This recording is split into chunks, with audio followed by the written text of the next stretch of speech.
The sound of thunder didn't wake me up. It was the sound of my bedroom door slamming open against the wall. My husband, Jae-min, stood in the doorway, soaked to the bone. His expensive Italian suit was ruined, clinging to his shaking frame like a second skin.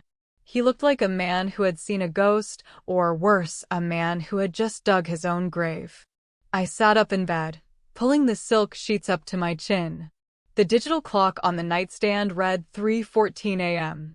"Get up," he breathed out. His voice cracked, high and thin. "Get up, Vera. Pack a bag. Now." I didn't move. I just stared at him. This was the man who had spent the last year telling me to be invisible, to stay in the shadows, to never embarrass him. Now he was demanding I move? "Jae-min," I said, my voice calm, the perfect ice queen tone he hated so much. "It is 3 in the morning. You smell like cheap whiskey and fear. I am not going anywhere." He rushed into the room, tripping over his own feet, and started tearing clothes out of my closet. He grabbed things at random, a winter coat, a pair of heels, a silk robe. He shoved them into a duffel bag with trembling hands. "You don't understand," he screamed, spinning around to face me. His eyes were wide, bloodshot, and terrified. "We don't have time for your attitude today, Vera. The car is downstairs. You have a business meeting. A private consultation. It's urgent. For the company." "A business meeting?" I swung my legs out of bed, standing up to my full height. Even in my pajamas, with my pale hair loose and wild around my face, I made sure to look down on him. "At 3 a.m.? With who?" "The devil." He flinched. He actually flinched. "Just get in the car," he yelled, grabbing my wrist. His grip was wet and cold. "If you don't go, I will lose everything. Do you hear me? Everything. The merger, the stocks, the house. Just do this one thing for me. You owe me. I married you when no one else would look at you." That stung. It always did. But I didn't let it show. I pulled my wrist free, wiping his touch off my skin. "Fine," I whispered. "I'll go. But not for you. I'm going because looking at you right now makes me sick." I didn't know it then, but that was the last time I would ever stand in that bedroom. I didn't know that my husband, the man who promised to protect me from the world that stared at my white skin and afro hair like I was a circus freak, had just traded my life for a signature on a piece of paper. Welcome to Afro-K-drama stories. Before we dive into this tale of betrayal and dark obsession, please take a moment to subscribe to the channel, like this video, and comment down below where you are watching from. Are you Team Revenge or Team Forgiveness? Let me know in the comments. Now, let's see just how much I was worth to him. The drive was silent. Deadly silent. Jae-min drove like a maniac, speeding through the rain-slicked streets of Gangnam. He kept checking the rearview mirror, wiping sweat from his forehead every 30 seconds. I sat in the passenger seat, staring out at the blurred neon lights of Seoul. I was wearing a midnight blue velvet dress that I had grabbed in a hurry. It was high-necked, long-sleeved, elegant, and sharp, my armor. Against my albinism, the deep blue made my skin look like porcelain, shocking and bright in the dark car. I put on my large black sunglasses, even though it was night. It was a habit. A shield. "Where are we going, Jae-min?" I asked as we turned off the main road and started heading up the winding path toward the hills of Hanamdong. This wasn't the business district. This was where the old money lived. The dangerous money. Just a meeting with a frantic investor," he stammered. "He specifically asked for you. He knows your family's tech background. He wants a consultation on a secured server. That's all. You go in, you talk smart for an hour, and we go home. Simple." "You're a terrible liar," I said softly. He didn't answer. He just gripped the steering wheel tighter until his knuckles turned white. We pulled up to a gate that looked more like the entrance to a fortress than a home. It was black steel, 12 feet high, topped with cameras and spikes. 2 men in dark suits stepped out of the guard booth. They didn't ask for ID. They just looked at the license plate, then looked at Jae-min's terrified face and opened the gates. We drove up a long, winding driveway lined with trees that looked like skeletons in the rain. At the top sat a mansion that swallowed the light. It was modern, brutalist concrete and black glass, perched on the edge of the cliff overlooking the city. It didn't look like a home. It looked like a predator waiting in the dark. Jae-min stopped the car. He didn't turn off the engine. "Get out," he whispered. He wouldn't look at me. "You're not coming in?" I asked, my heart starting to hammer against my ribs. He wants to see you alone. Confidentiality agreements. Go. Please, Vera. Just go. I looked at him one last time. I saw a coward. A weak, pathetic little man who had spent our entire marriage trying to dim my light because it made him feel small. I opened the door and stepped out into the rain. The moment the car door closed, Jae-min slammed on the gas. He peeled away, tires screeching on the wet pavement, leaving me standing alone in the driveway of a stranger's house in the middle of a storm. I stood there for a moment, the rain instantly soaking my velvet dress, making it heavy. I refused to run after him. I refused to scream. I adjusted my sunglasses, lifted my chin, and walked toward the massive front doors. Before I could even knock, the doors swung open. A man stood there. He wasn't a butler. He was huge, with a scar running through his eyebrow and a suit that cost more than my first car. He bowed, but it wasn't a polite bow. It was sharp. Efficient. "Mrs. Han," he said. His voice was deep gravel. "Master Seo is waiting for you in the library." Master Seo. My blood ran cold. There was only one Master Seo in Seoul who lived like this. Seo Tae-gyeom, the head of the Dragon Clan. The man who owned half the casinos in Asia and the other half of the politicians. This wasn't a tech investor. This was the mafia. "I think there has been a mistake," I said, keeping my voice steady despite the trembling in my knees. My husband said. "There is no mistake," the man said, stepping aside to reveal the hallway. "Please.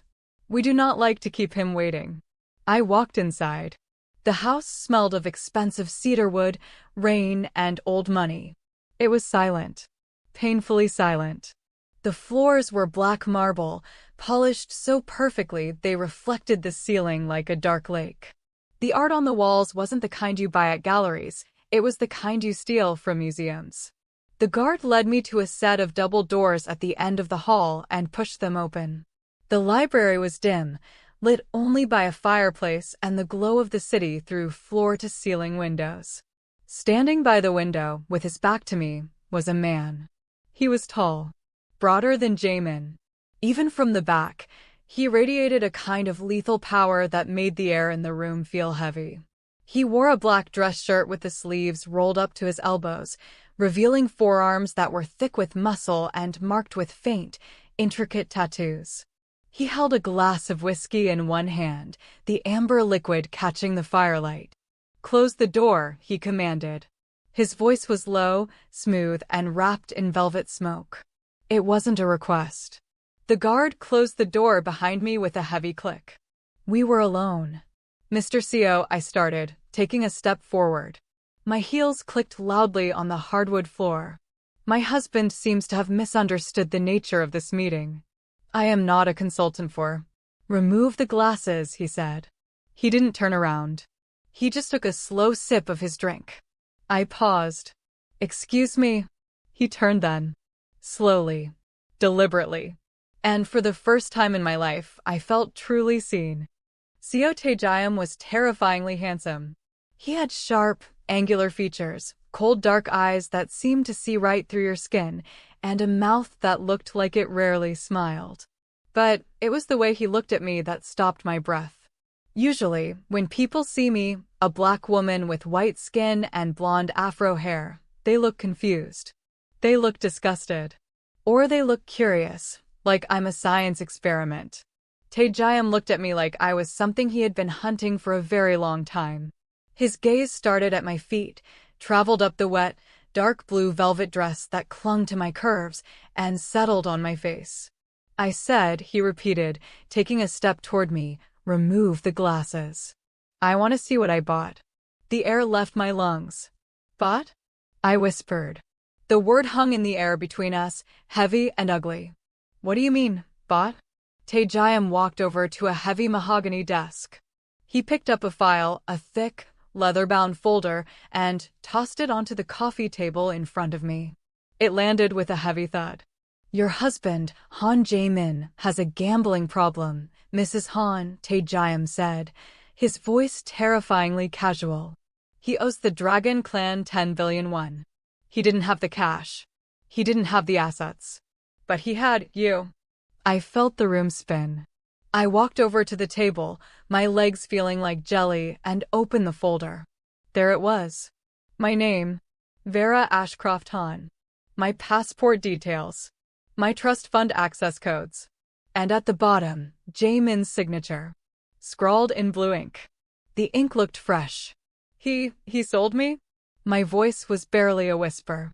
I stared at the signature, trying to make it make sense. Like a car?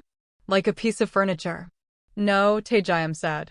He was standing right in front of me now. I hadn't even heard him move. He was so close I could smell the scent of tobacco and sandalwood on him. The heat radiating from his body was intense. He reached out. His hand was large, his fingers long and rough. He didn't grab me. He gently, slowly, reached up and hooked his finger under the bridge of my sunglasses. I was too shocked to stop him. He slid the glasses off my face and tossed them onto the sofa without breaking eye contact. He looked into my pale, violet-gray eyes. He looked at my white eyelashes. He looked at the texture of my hair. He didn't flinch. He didn't mock. Not like furniture, he murmured, his voice dropping an octave, sending a shiver down my spine that had nothing to do with the cold rain.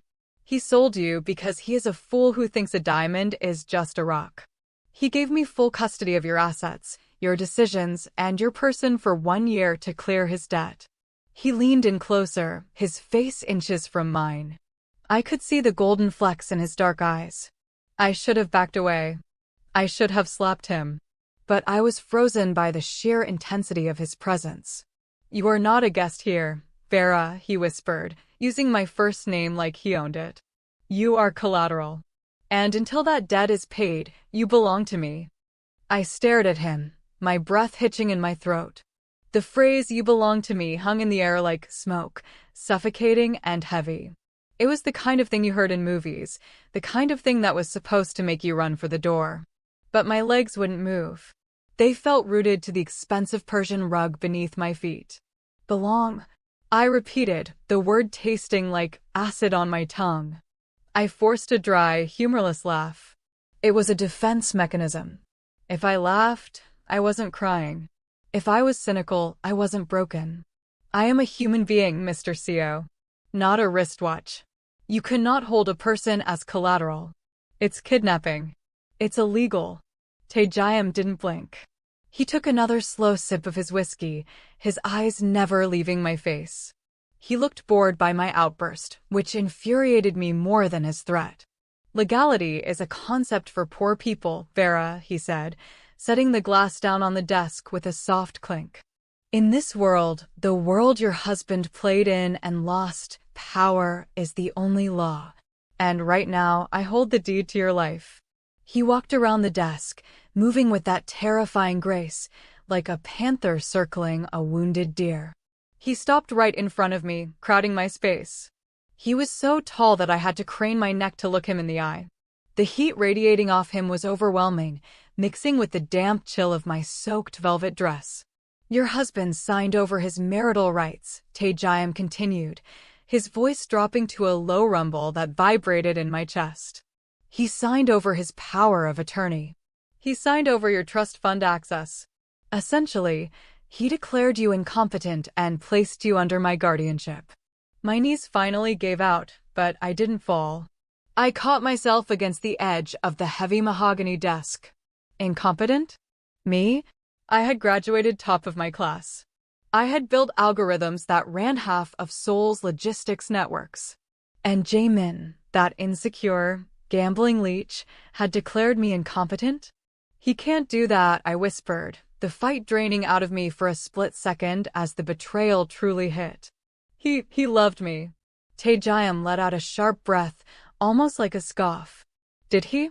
He reached into his pocket and pulled out a phone. It wasn't mine. It was Jae-min's. He must have taken it before my husband fled like a rat. Tae-gyeom tapped the screen and held it up to my face. It was a text thread with a contact named The Boys. Jae-min. Done. The albino bitch is his problem now. Taking the flight to Macau tonight. Finally free of that ghost staring at me. The words blurred before my eyes. Albino bitch. Ghost. I felt a tear slip out. Just one. It burned a hot trail down my cold cheek. I hated it. I hated him for showing me this. I hated Jae-min for writing it. But mostly, I hated myself for believing the lie for 2 years. I had thought I was a wife. I was just a long con. Tae-gyeom pulled the phone away and slid it back into his pocket. His expression softened, just a fraction. It wasn't a pity. I would have spat in his face if it was pity. It was something else. Anger? But not at me. He didn't see you, Tae-gyeom said quietly. He raised his hand again and I flinched, expecting a blow. But his knuckles just brushed against my cheek, wiping away the tears. His skin was rough, calloused, hot against my freezing face. He saw a paycheck. He saw a freak show. He was too stupid to realize he was holding the moon in his hands. My breath caught. The way he said it, the moon, it didn't sound like an insult. It sounded like worship. Don't, I snapped, pulling back from his touch. I couldn't handle his kindness. Kindness was a trap. Jae-min had been kind once, too. Don't touch me. You're a criminal. You bought a woman. You're no better than him. Tae-gyeom's eyes darkened. The air in the room shifted, becoming charged with electricity. He stepped forward again, closing the gap I had tried to create. He didn't grab me, but he boxed me in against the desk, placing his hands on the wood on either side of my hips. I was trapped. I am nothing like him, he growled, his face inches from mine. I could see the faint scar running along his jawline. He hid you. He made you wear wigs. He made you cover the skin because he was ashamed. I bought you because I intend to put you where you belong. And where's that? I challenged, staring right back into his abyss of eyes. In your bed. He paused. His gaze dropped to my lips, then back up to my eyes. The tension was thick enough to choke on. My heart was hammering so hard I was sure he could hear it. Eventually, he murmured. My eyes widened. But not tonight, he finished, pushing himself off the desk and stepping back, giving me room to breathe. The sudden absence of his body heat made me shiver violently. I don't take unwilling women. And I don't touch things that are broken. I wait until they are fixed. He pressed a button on his desk intercom. Mrs. Choi. Come to the library. I am not broken, I hissed, straightening my spine. I adjusted the wet fabric of my blue dress, trying to regain some dignity. And I will never be willing. You wasted your money, Mr. Seo. He smirked. It was a small, arrogant tilt of his lips that made him look devastatingly attractive. We'll see. The contract is for 1 year. A lot can happen in a year, Vera. The library doors opened, and an older woman in a crisp housekeeper's uniform bustled in. She took one look at me soaking wet, shaking, with my hair plastered to my neck, and gasped. Oh my, she said, her eyes wide. But unlike the rest of the world, she didn't look scared of my albinism. She just looked concerned about the pneumonia I was probably catching. Master, she's freezing. Take her to the East Wing, Tae-gyeom commanded, turning his back on me to pour another drink. Get her dry clothes. Burn that dress.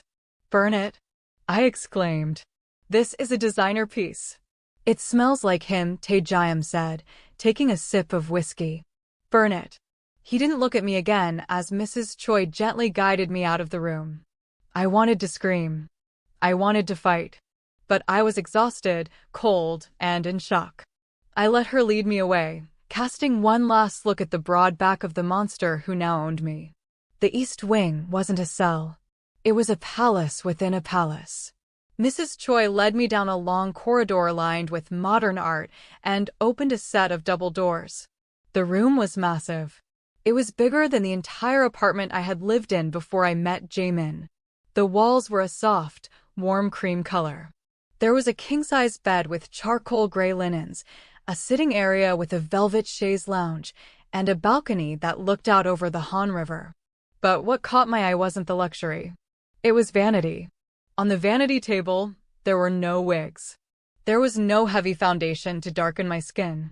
Instead, there were rows of high-end skincare products specifically designed for sensitive skin. There were silk hair wraps. There were oils. "Master had this room prepared this morning," Mrs. Choi said softly, noticing my stare. He was very specific about the amenities. I walked over to the closet. I expected it to be empty or filled with maid uniforms. I slid the doors open and gasped. It was full.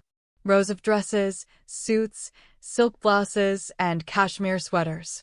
And not a single one of them was beige or gray or safe. They were bold colors. Emerald greens, royal purples, deep reds, and stark blacks. Colors that would make my skin pop. Colors that shouted, "Look at me." I reached out and touched a silk sleeve.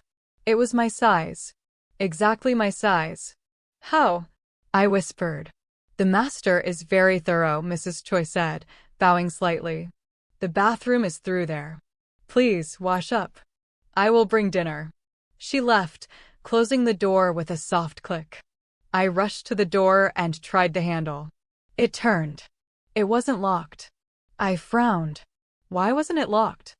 I was a prisoner, wasn't I? I opened the door and looked into the hallway. It was empty. I could run. I could run right now. I took a step out into the hall and stopped. Run where? Jae-min had my cards. My accounts were frozen or transferred. I had no cash. It was pouring rain. And I was a 6-foot-tall black woman with white skin and blonde hair. I stood out like a beacon. If Tae-gyeom was who I thought he was, his men were everywhere. Running would just make me look pathetic. "Smart girl," a voice echoed from the end of the hall. I jumped. Tae-gyeom was leaning against the wall at the far end of the corridor, watching me. He had taken off his jacket and unbuttoned his collar. He looked tired, dangerous, and impossibly calm. "The doors aren't locked, Vera," he called out, his voice carrying easily in the silence. "You can leave anytime you want. But out there? You have no money, no husband, and 1,000 cameras watching you. In here, you have safety, power, and me." "I don't want you," I shouted back, my voice shaking. He pushed off the wall and walked toward his own room, which was directly across the hall from mine. He stopped at his door and looked at me one last time. "You don't know what you want yet," he said. "Get some sleep. Tomorrow you work." "Work?" I asked, bewildered. "I thought I was a prisoner." "I told you," he said, opening his door. "I don't keep pets. I keep partners. Tomorrow, you earn your keep. Good night, my moon." He closed his door. I stood there in the hallway, shivering in my damp dress. My heart was racing so fast I thought it might explode. I hated him. I hated his arrogance. I hated the way he looked at me like he had already won. But as I turned back into my room and looked at the closet full of clothes that were actually meant for me, I realized something terrifying. Jae-min had never bought me clothes. He gave me his credit card and told me to buy things that blended in. Tae-gyeom had bought an entire wardrobe designed to make me stand out. I walked into the bathroom, stripped off the ruined blue dress, and looked at myself in the mirror. My pale skin was flushed, my eyes bright with rage. I looked alive. For the first time in 2 years, I looked alive. "Fine," I whispered to myself. "You want a partner, Mr. Seo? I'll show you a partner. I'll show you exactly why they call me the Ice Queen. And when I'm done with you, you'll wish you never signed that contract." I turned on the shower, the hot water steaming up the glass. The game had started, and I wasn't going to lose. The next morning, I woke up to the smell of coffee, real coffee, not the instant stuff Jae-min drank, and the terrifying realization that I wasn't in my own bed. Sunlight poured through the floor-to-ceiling windows. I sat up, disoriented for a second, until my eyes landed on the closet full of bold colors. Right. The mafia house. The contract. The debt. I threw off the heavy duvet. I wasn't going to hide under the covers. If Seo Tae-gyeom wanted me to earn my keep, I would. But I would do it on my terms. I marched to the closet and pulled out a suit. It was a sharp, tailored pantsuit in a deep, blood-red crimson. It was aggressive. It was loud. It was perfect. I paired it with a black silk camisole and refused the wig. Instead, I oiled my natural hair, picking it out until it formed a soft, pale halo around my head. I didn't put on sunglasses. When I walked downstairs, the house was a hive of activity. Men in suits were moving efficiently through the halls, carrying tablets and files. They stopped when they saw me. All of them. Usually, when people stop and stare, I shrink. I hunch my shoulders. But today, I remembered Tae-gyeom's voice. In this house, we do not hide masterpieces. I lifted my chin and walked down the grand staircase like I owned the place. Mrs. Han, a voice called out. It wasn't Tae-gyeom. It was a younger man, holding a tablet. He looked nervous. Master Seo is in the dining room. He asked for you. Lead the way, I said, my voice cool. He led me to a dining room that looked more like a boardroom. The table was long enough to seat 20 people. Tae-gyeom sat at the head, reading a newspaper, an actual paper newspaper, and drinking espresso. He wore a charcoal gray three-piece suit that fit him like it was sculpted on his body. He didn't look up when I entered. You're late. We leave in 10 minutes. I am not your employee, I said, taking the seat at the opposite end of the table, as far away from him as possible. And I don't recall agreeing to go anywhere. He finally looked up. His eyes widened slightly when he saw the red suit. His gaze traveled over my hair, lingering for a moment, before a small, satisfied smirk touched his lips. Red, he noted. Bold choice for a hostage. I'm not a hostage, I corrected, pouring myself a cup of coffee from the silver pot. I'm collateral. There's a difference. Collateral implies value. He chuckled.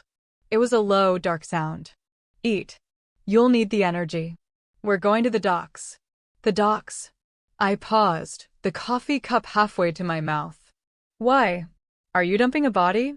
We have a shipment stuck in customs, he said, returning to his paper. Logistics issue. The software is flagging our containers for secondary inspection. My IT team is incompetent. You built the algorithm the port authority uses. You're going to fix it. I stared at him. You want me to hack a government system to help you smuggle? What? Drugs? Guns. Electronics, he said calmly. And high-end art. I don't deal in drugs, Vera. It's messy. And I don't want you to hack it. I want you to find the glitch in the code so my legal shipment can pass through. Legally. I narrowed my eyes. And if I refuse? He folded the newspaper and placed it on the table. He looked at me with those intense, predatory eyes. Then your husband's debt remains unpaid. And I started liquidating his assets. Starting with his family's home. His mother still lives there, doesn't she? I slammed my cup down. You are a monster. I am a businessman, he corrected, standing up. Let's go. The drive to the Incheon ports was different this time. We were in an SUV with tinted windows, part of a convoy. Tae-gyeom sat next to me in the back seat. He was working on his tablet, ignoring me, but his leg brushed against mine every time the car turned. The heat of him was distracting. Why me? I asked, breaking the silence. You have money. You could hire the best hackers in the world. Why go through all this trouble to buy me? He didn't look up from the screen. Trust. Trust? I scoffed. You don't trust me. You own me. I can buy hackers, he said, finally turning to face me. But hackers can be bought by my enemies for a higher price. You? You are tied to me by a contract that saves your family's legacy. You have skin in the game. Literally. He reached out and tapped the tablet screen. And you are the only person who can see the patterns I can't. I watched your TED Talk on algorithmic bias.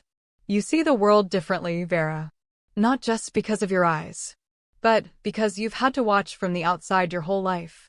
I fell silent. He had watched my TED Talk? Jae-min hadn't even come to the recording.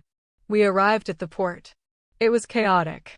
Cranes were moving, sirens were blaring. We pulled up to a warehouse office. A group of port officials and Tae-gyeom's men were arguing outside. When Tae-gyeom stepped out of the car, the arguing stopped. The air changed. He commanded silence just by existing. He opened my door. He didn't just wait for me to get out, he offered his hand. I hesitated. Then I took it. His grip was firm, warm, and electric. He helped me down from the SUV, and for a moment, we stood close. Too close. Stay close to me, he murmured near my ear. These men are wolves. Do not let them see you bleed. I am not the one bleeding, I whispered back. We walked into the office. It was filled with sweaty, angry men in cheap suits. When I walked in, a 6-foot-tall woman in a blood-red suit with white hair, the room went dead silent. Who is this? The port manager sneered. He was a greasy man with a stain on his tie. I told you, Mr. Seo, no girlfriends allowed. This is official business. Tae-gyeom's hand tightened on my lower back. I felt his body tense, ready to snap. But I stepped forward before he could. I am not his girlfriend, I said, my voice projecting clearly across the room. I walked straight to the main computer terminal. I am the architect of the sorting system you are currently failing to operate. Move. The technician sitting at the desk looked at Tae-gyeom. Tae-gyeom gave a single, almost imperceptible nod. The technician scrambled out of the chair. I sat down. My fingers hovered over the keyboard. I took a deep breath. This was my domain. Not mafia politics. Not broken marriages. Code. Logic. Truth. I started typing. The screen filled with cascading lines of data. I ignored the whispers behind me. I ignored the stares. Here, I said after 3 minutes. I pointed at the screen. Your manual override is conflicting with the automated weight distribution protocol. Someone tried to bypass the scale manually, which flagged the system for fraud. Who touched this? I spun the chair around to face the room. The port manager went pale. It was a calibration error, he stammered. It was a bribe attempt, I said coldly. You tried to sneak a heavier container through without weighing it, and you tripped the safety lock I designed specifically to catch idiots like you. I typed a few more commands. The screen turned green. The lock is cleared. The shipment is legal. But if you touch the manual override again, the system will lock you out permanently and email the logs to the Ministry of Transport. Do you understand? The room was silent. I stood up, smoothing down my red suit. Done. I looked at Tae-gyeom. He was leaning against the wall, his arms crossed. He wasn't looking at the screen. He was looking at me. And the look in his eyes wasn't just satisfaction. It was pride. Intense, burning pride. He walked over to me. The port manager cowered as he passed. Impressive, Tae-gyeom murmured. He reached out and tucked a loose strand of my white hair behind my ear. The intimacy of the gesture, right in front of everyone, made my breath hitch. You are dangerous, Vera. I told you, I said, my voice trembling slightly. I'm not furniture. No, he agreed, his thumb brushing my jawline. You are a weapon. Suddenly, the glass window of the office shattered. Crash. Down. Tae-gyeom roared. Before I could process the sound of the gunshot, Tae-gyeom had tackled me. He slammed into me, covering my body with his, driving us both to the floor behind the heavy metal desk. Debris rained down on us. Glass. Wood. I was pressed against the cold linoleum, with Tae-gyeom's heavy, hot body shielding me completely. He was crushed against me, his face buried in my neck.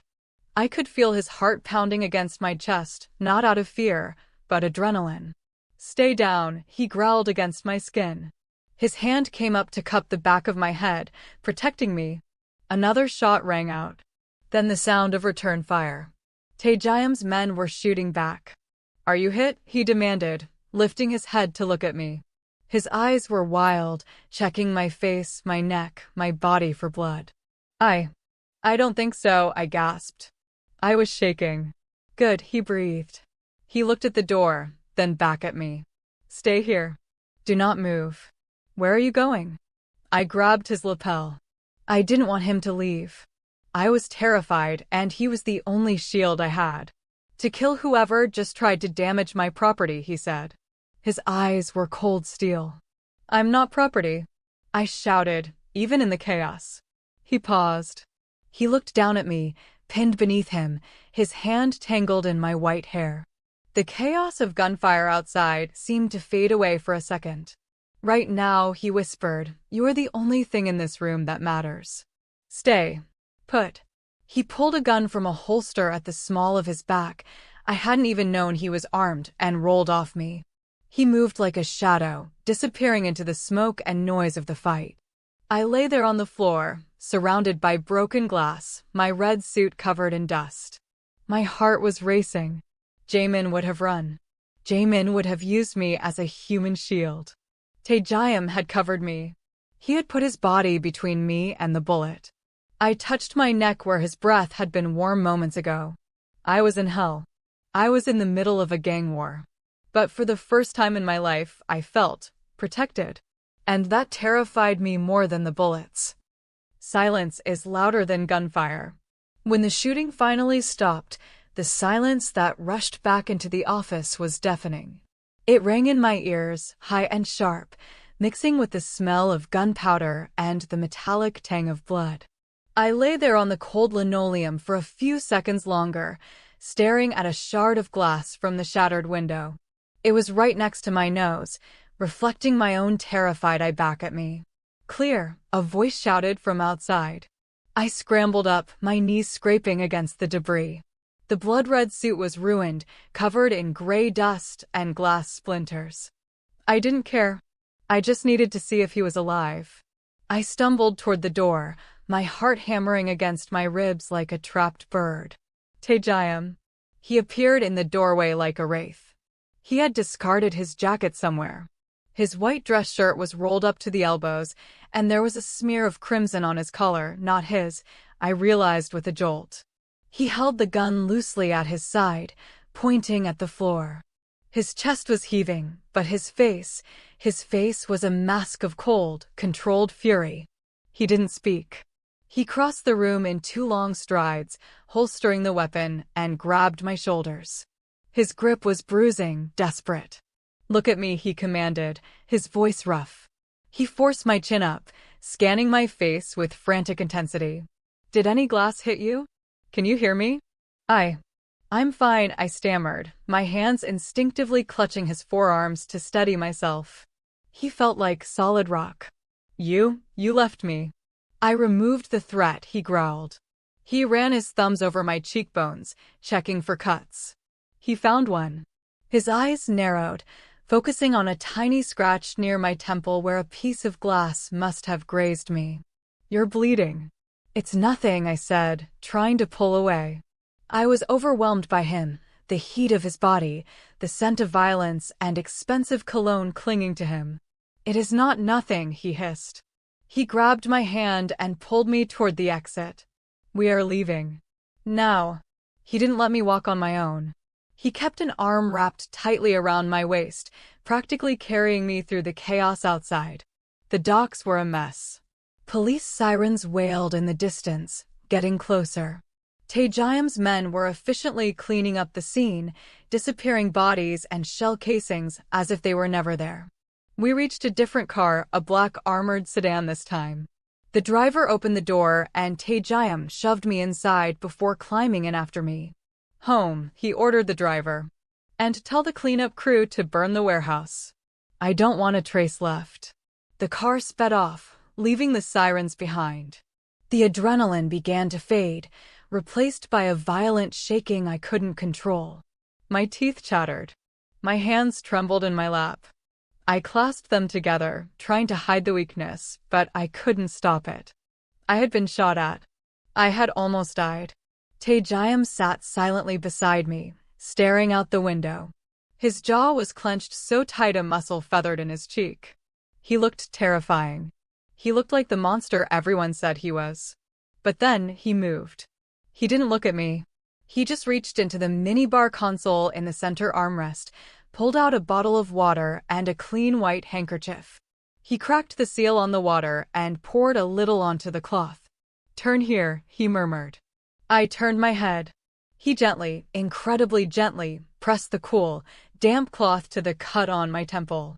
The sting made me hiss, but his touch was soothing. He wiped away the speck of blood and the dust from my forehead. "Who are they?" I whispered, looking at his profile. He was focused on cleaning my skin, his expression unreadable. "Rivals," he said simply. "The Viper clan.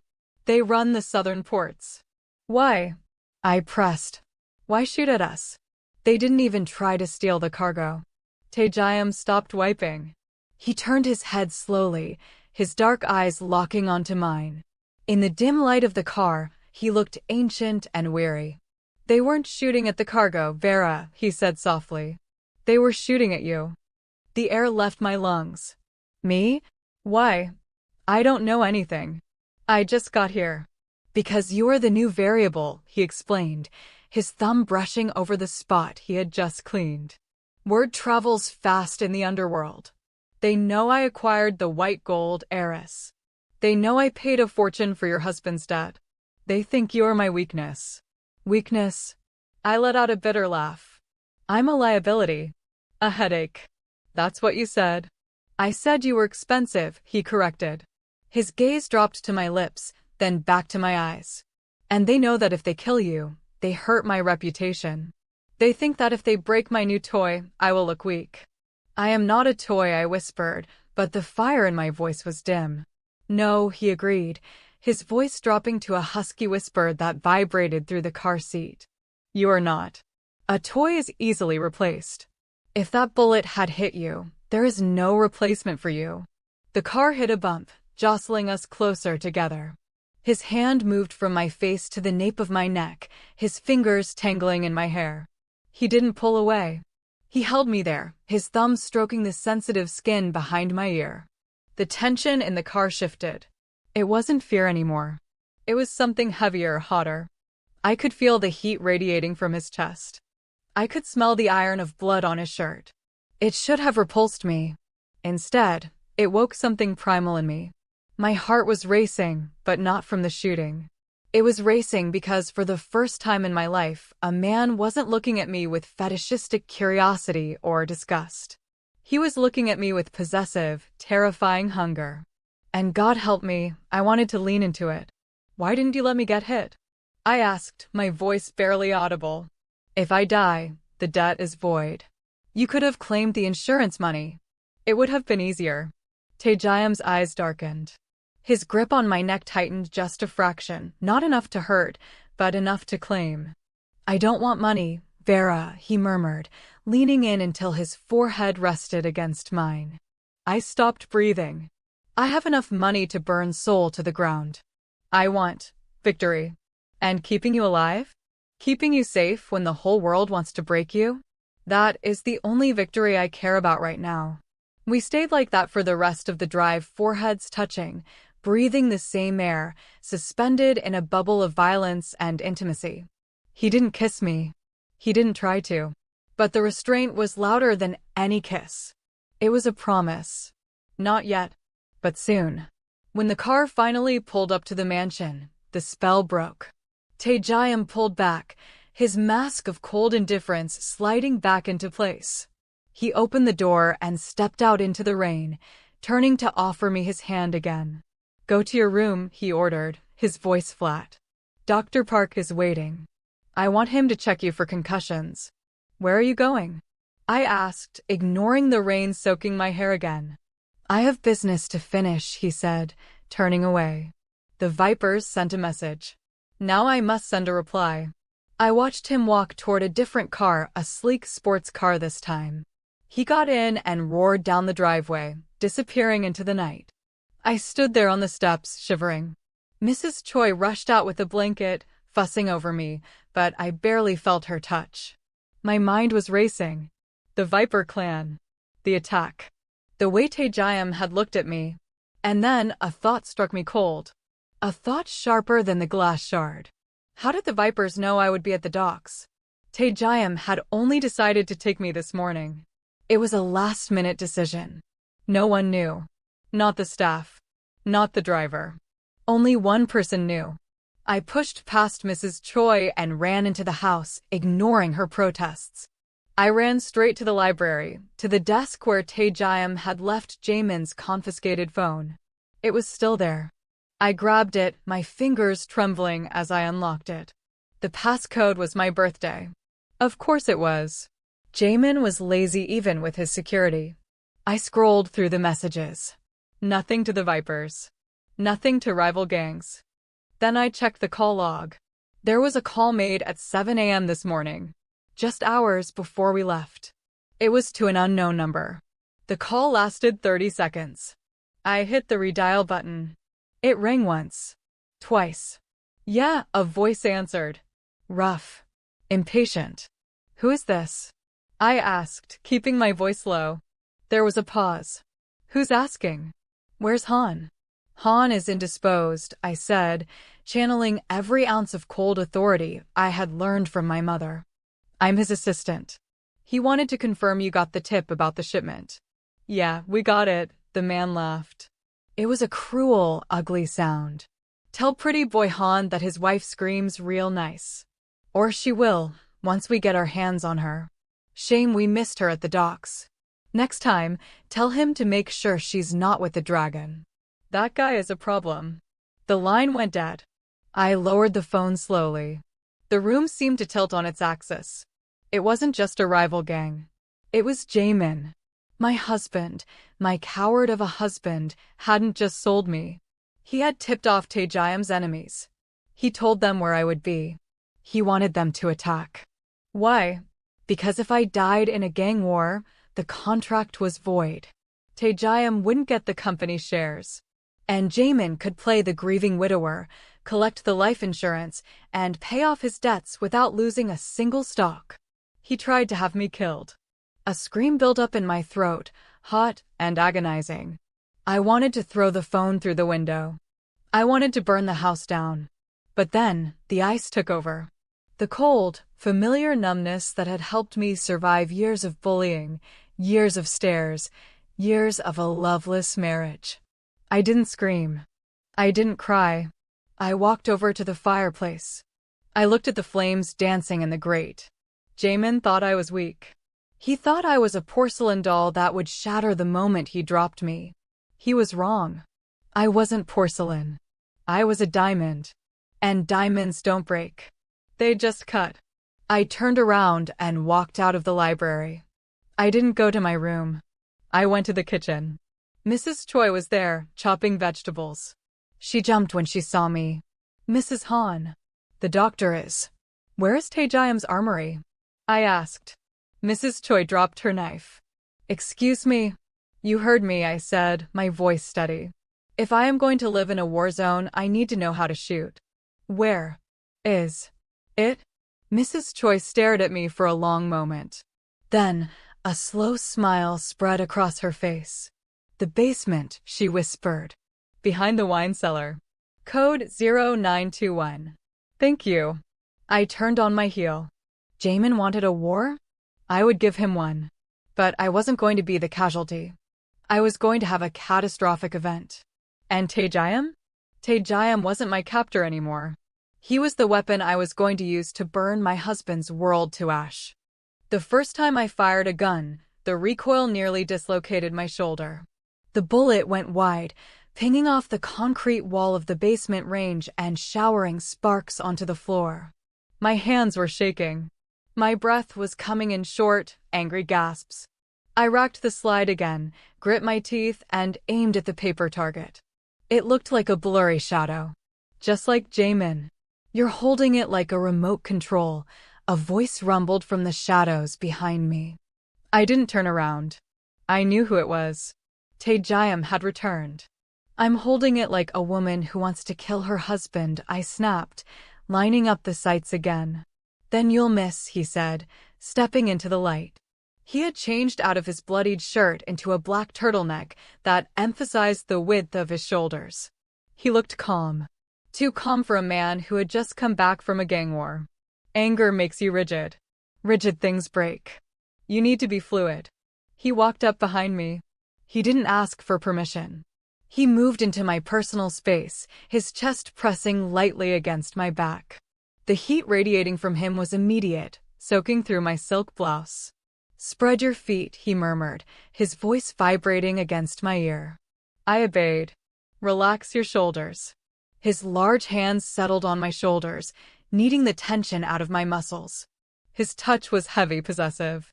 It wasn't the touch of a trainer, it was the touch of an owner checking his property. But God, I leaned into it. "Elbows in," he instructed. His hands slid down my arms, tracing the line of my muscles until his fingers wrapped around my hands on the grip of the gun. His skin was rough against my smooth palms.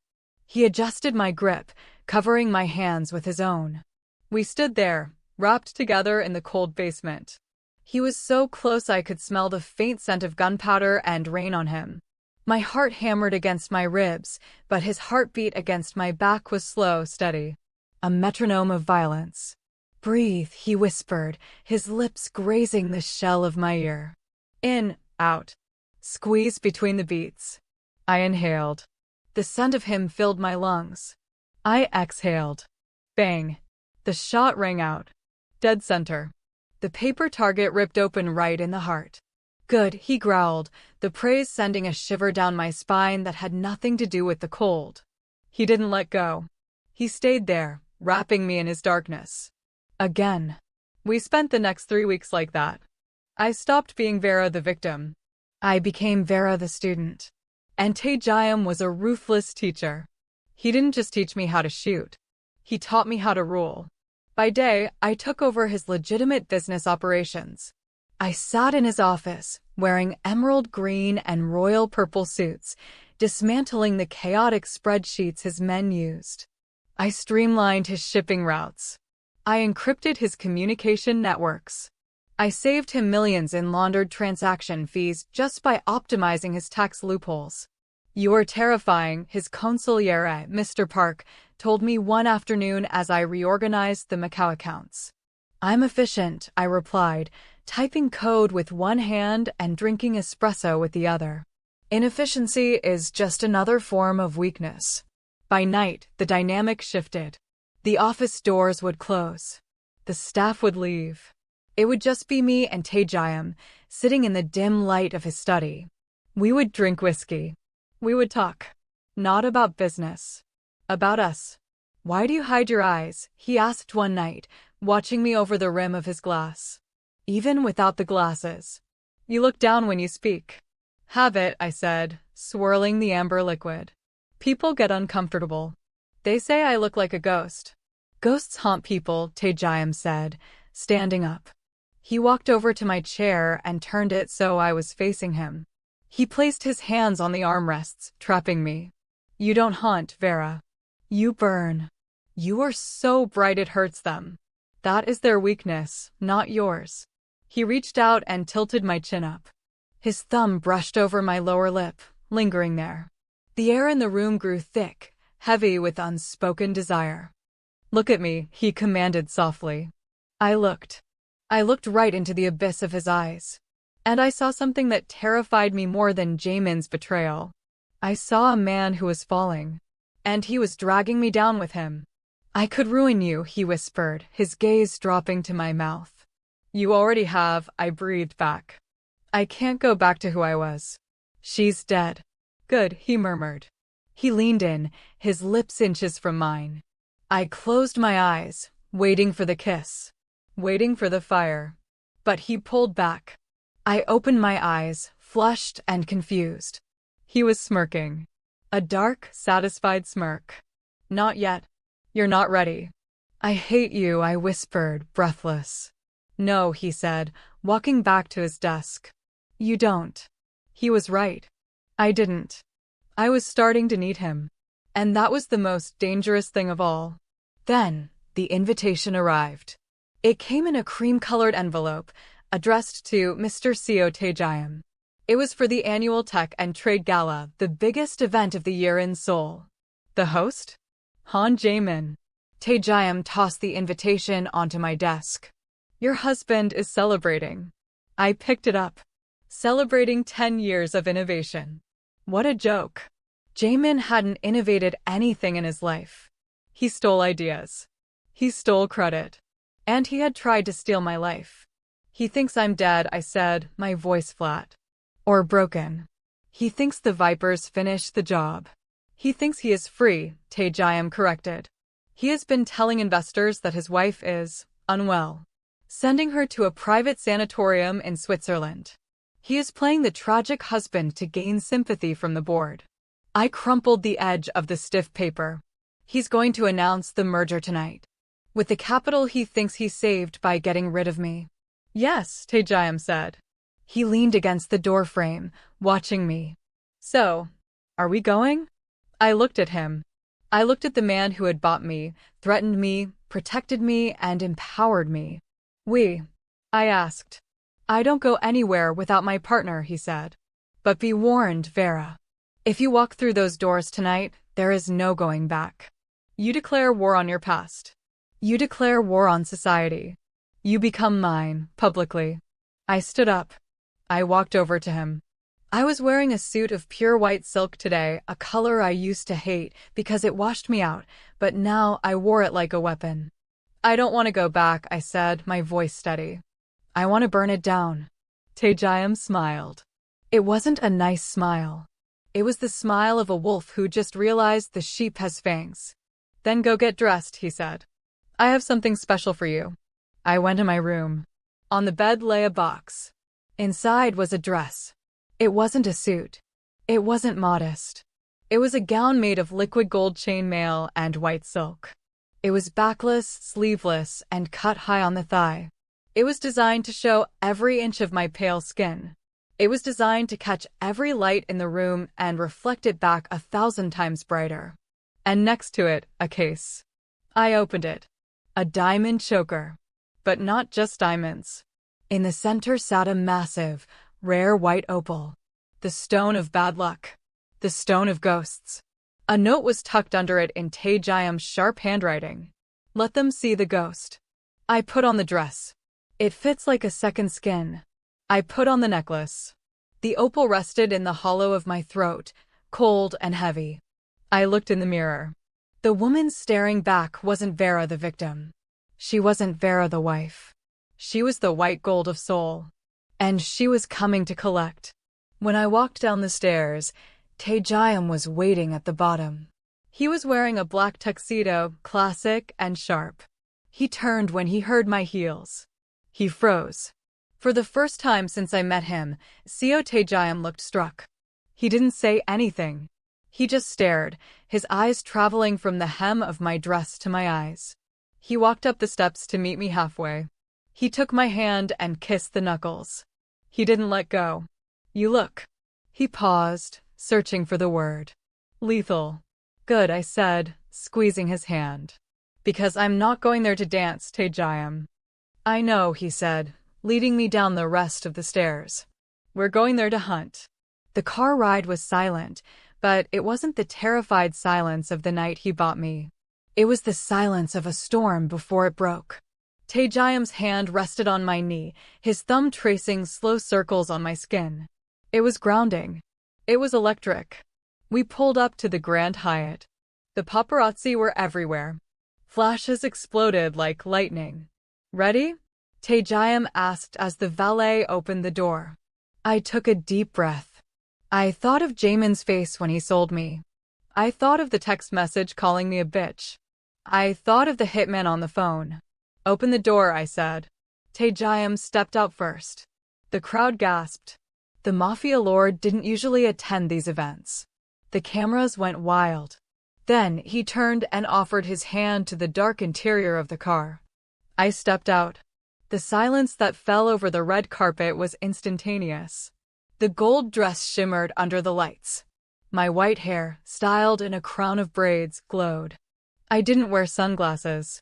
I looked directly into the cameras. And then I smiled. Showtime, I whispered. Tae-gyeom tucked my hand into the crook of his arm, pulling me close against his side. Let's go say hello to your husband. We walked up the red carpet, a king and queen of the underworld, walking straight into the lion's den. The ballroom was suffocating. Not with heat, but with hypocrisy. Crystal chandeliers dripped from the ceiling like frozen tears. The air smelled of expensive perfume, champagne, and lies. Hundreds of Seoul's elite were mingling, laughing, drinking, unaware that a predator had just walked through the doors. Or maybe they were aware. Because as Tae-gyeom and I moved through the crowd, the sea of black tuxedos and pastel gowns parted for us. I could hear the whispers. They rippled through the room like a shockwave. Is that the Ashcroft girl? I thought she was sick. Jae-min said she was in Switzerland. Look at her. She doesn't look sick. She looks, God, look at that dress. And who is that with her? Is that Seo Tae-gyeom? The dragon. I kept my head high, my hand resting lightly on Tae-gyeom's forearm.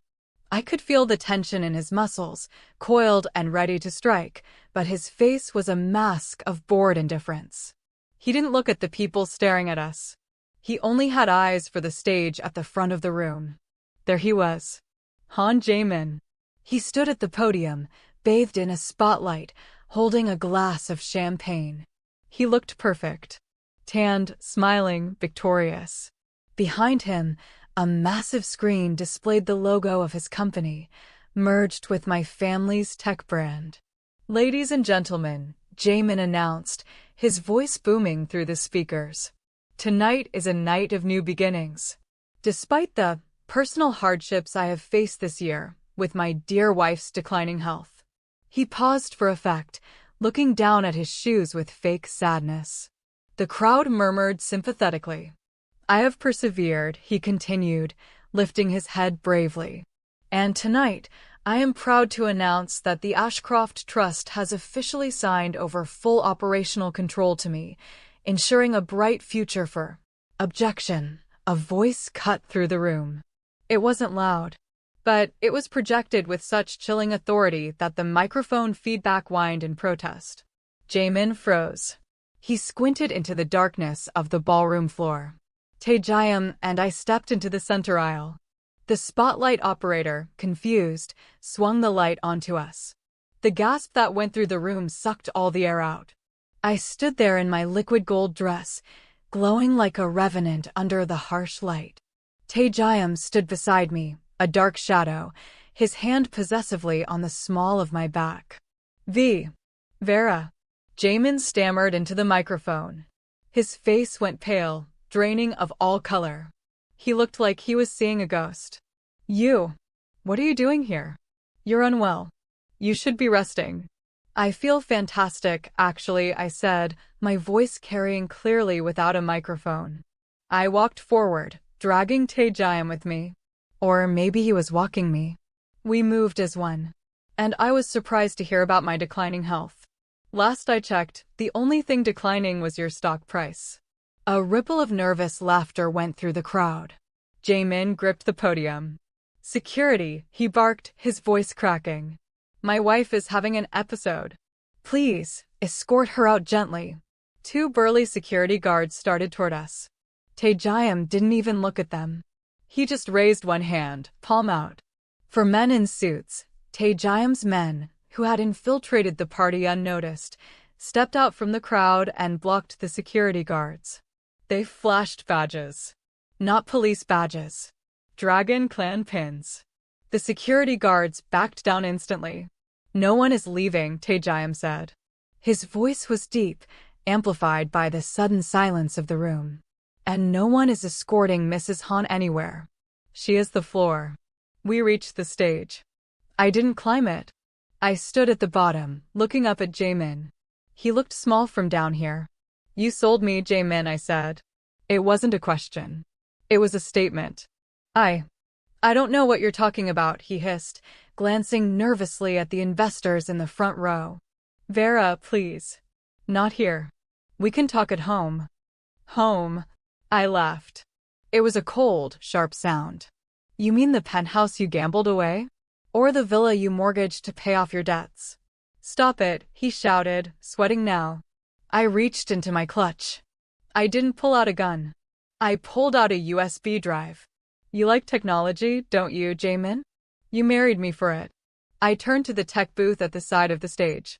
Play it. The technician hesitated. Tae-gyeom looked at him. One look. The technician scrambled to plug in the drive. The massive screen behind Jae-min flickered. The company logo disappeared. In its place, a video started playing. It was grainy security footage from the casino. The timestamp was a month ago. The audio crackled to life. Jae-min's voice. Take her. I don't care. She's a freak anyway. Just clear the debt. Tae-gyeom's voice. You are selling your wife into custody? Jae-min's voice. I'm selling a liability.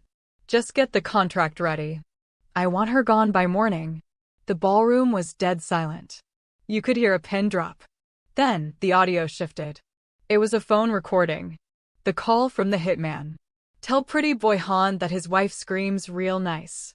Or she will, once we get our hands on her. Shame we missed her at the docks. The crowd turned on Jae-min. The shock turned to disgust. Murmurs of monster and coward filled the room. Jae-min was shaking. He looked like a rat cornered in a trap. It's fake, he screamed, pointing at the screen. It's AI. Deepfakes. She's crazy. She's been brainwashed by him. He pointed a trembling finger at Tae-gyeom. That man is a criminal. He kidnapped her. Tae-gyeom finally moved. He released me and walked up the stairs onto the stage. He moved slowly, deliberately. Every step was a death sentence. Jae-min backed away until he hit the screen. Stay back. Stay back. Tae-gyeom stopped at the microphone. He looked out at the crowd, then turned to look at Jae-min. I am a criminal, Tae-gyeom admitted, his voice calm. I run casinos. I lend money. I am not a good man. He turned back to the crowd. But I pay my debts. And I protect what is mine. He reached into his jacket pocket and pulled out a document. The contract. This is the deed of sale, Tae-gyeom said, holding it up. Signed by Han Jae-min, trading Vera Ashcroft for 10 billion won. He ripped the paper in half. Then in quarters. He let the pieces flutter to the floor like snow. The debt is paid, Tae-gyeom announced. Not with money, but with the truth. He turned to Jae-min. You are finished. The Ashcroft board has already voted to remove you. Your assets have been frozen by the prosecutor's office for attempted murder for hire. And the Vipers? The ones you hired to kill her. Tae-gyeom leaned in close to the microphone. They don't exist anymore. Jae-min collapsed. He actually fell to his knees, sobbing. It was pathetic. Police sirens wailed outside. Real police this time. I walked up the stairs. I stood over my husband. The man who had made me feel small for 2 years. He looked up at me, tears streaming down his face. Vera, please. I'm sorry. I did it for us. Please. I looked down at him. I felt nothing. No hate. No love. Just indifference. There is no us, Jae-min, I said softly. You bet against the moon. You lost. I turned my back on him. I walked over to Tae-gyeom. He was watching me, his eyes burning with that familiar intensity. He held out his hand. I took it. We walked off the stage together, leaving Jae-min weeping on the floor as the police burst through the doors to arrest him. We walked through the parting crowd, out of the ballroom, and into the cool night air. The valet brought the car around. We got in. The silence in the car was different this time. It was warm. Intimate. You were ruthless, Tae-gyeom murmured, loosening his tie as the car pulled away.